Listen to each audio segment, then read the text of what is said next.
देश को गरीबी और भूख से मुक्त करने के लिए प्रयास कर रहे हैं।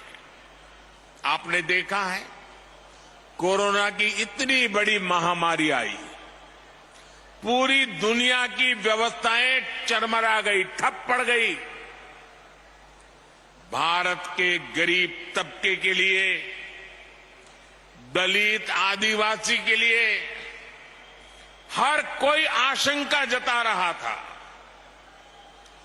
कहा जा रहा था कि 100 साल बाद इतनी बड़ी आपदा आई है, समाज का ये तबका कैसे रह पाएगा। लेकिन तब मैंने ये तय किया कि चाहे जो हो जाए, मैं मेरे गरीब भाई बहन को खाली पेट सोने नहीं दूंगा।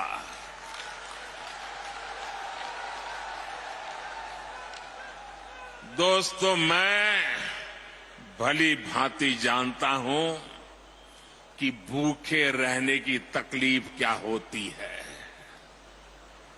मैं जानता हूं कि गरीब का स्वाभिमान क्या होता है। मैं तो आपके ही परिवार का सदस्य हूं।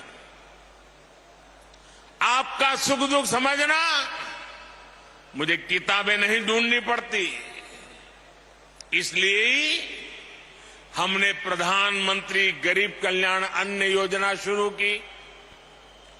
80 करोड़ से ज्यादा लोगों को मुफ्त राशन सुनिश्चित किया। और आज देखिए, हमारे इन प्रयासों की तारीफ पूरी दुनिया में हो रही है। साथियों, आज देश गरीब कल्याण की जितनी भी बड़ी योजनाएं चला रहा है, उसका सबसे बड़ा लाभ दलित, पिछड़ा, आदिवासी समाज को ही हो रहा है। आप सब अच्छे से जानते हैं, पहले की सरकारों के समय जो योजनाएं आती थी, वो चुनावी मौसम के हिसाब से आती थी। लेकिन हमारी सोच है कि जीवन के हर पड़ाव पर देश दलित, वंचित, पिछड़े, आदिवासी, महिलाएं, इन सब के साथ खड़ा हो। हम उनकी आशाओं, आकांक्षाओं को सहारा दें। आप देखिए, जरा योजनाओं पर नजर करेंगे तो पता चलेगा। बच्चे के जन्म का समय होता है तो मातृ वंदना योजना के जरिए गर्भवती माता को 6,000 रुपये दिए जाते हैं ताकि मां बच्चा स्वस्थ रहे। आप भी जानते हैं कि जन्म के बाद बच्चों को बीमारियों का, संक्रामक रोगों का खतरा होता है। गरीबी के कारण दलित, आदिवासी बस्तियों में इनकी सबसे ज्यादा मार होती है। आज नवजात बच्चों की पूरी सुरक्षा के लिए मिशन इंद्रधनुष चलाया जा रहा है। बच्चों को सभी बीमारियों से बचने के लिए टीका लगे, ये चिंता सरकार करती है। मुझे संतोष है कि बीते वर्षों में 5.5 करोड़ से अधिक माताओं और बच्चों का टीकाकरण किया जा चुका है। साथियों, आज हम देश के 7 करोड़ भाई बहनों को सिकल सेल एनीमिया से मुक्ति के लिए अभियान चला रहे हैं। देश को 2025 तक टीबी मुक्त बनाने के लिए काम हो रहा है। कालाजार और दिमागी बुखार का प्रकोप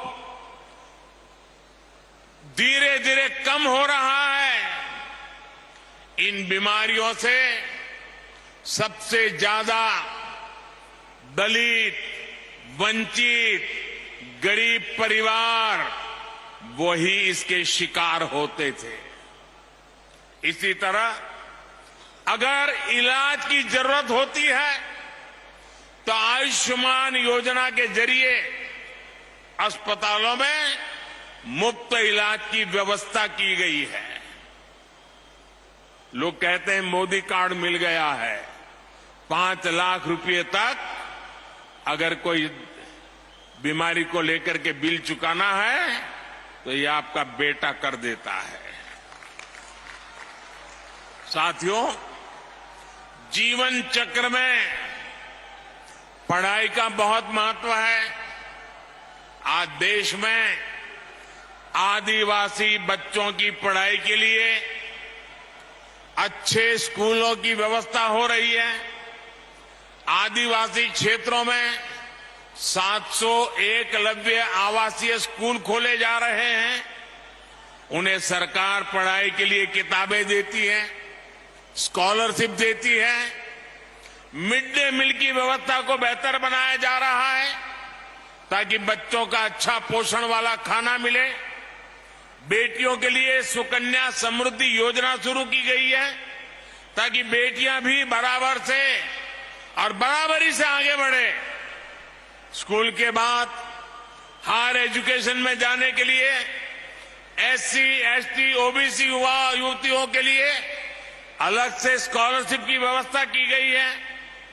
हमारे युवा आत्मनिर्भर बने, अपने सपनों को पूरा कर सके, इसके लिए मुद्रा लोन जैसी योजनाएं भी शुरू की गई हैं। मुद्रा योजना के अब तक जितने लाभार्थी हैं उनमें बड़ी संख्या में एससी, एसटी समाज के ही मेरे भाई बहन हैं और सारा पैसा बिना गारंटी दिया जाता है।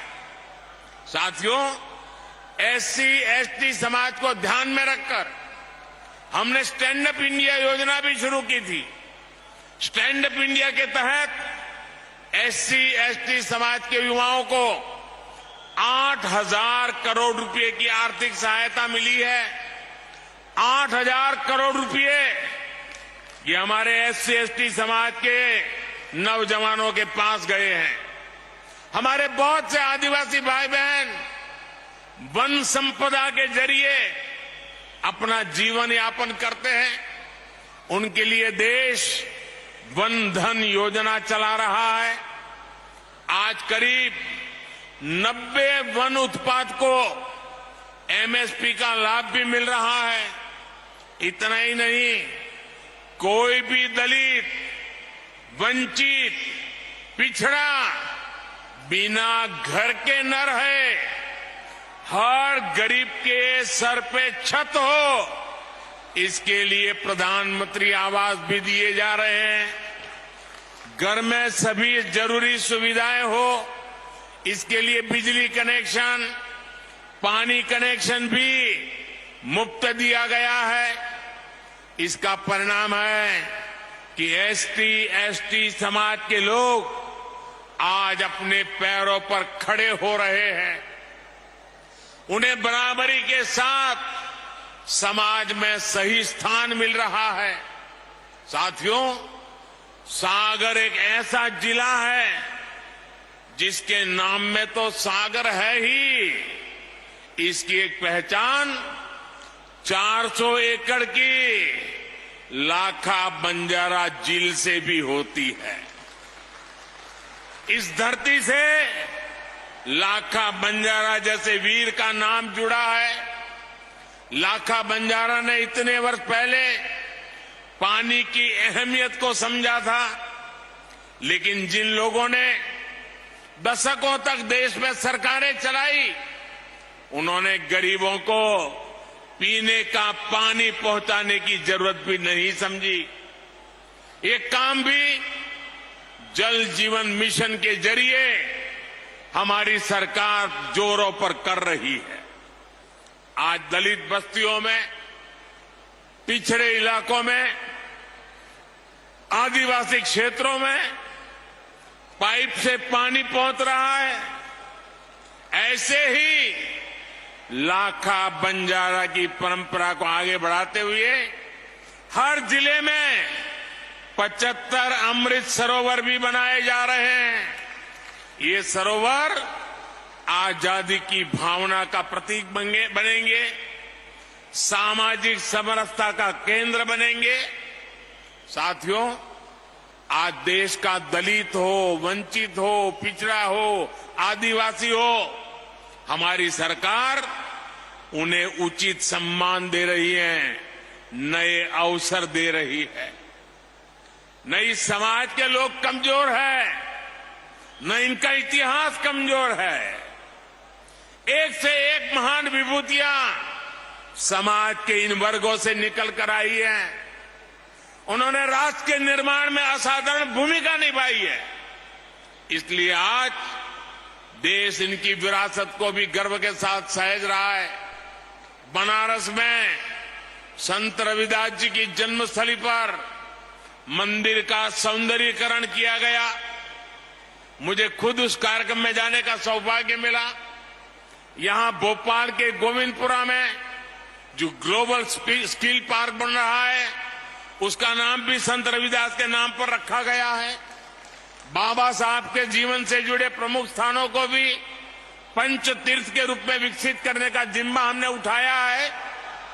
इसी तरह आज देश के कई राज्यों में जनजातीय समाज के गौरवशाली इतिहास को अमर करने के लिए म्यूजियम बन रहे हैं।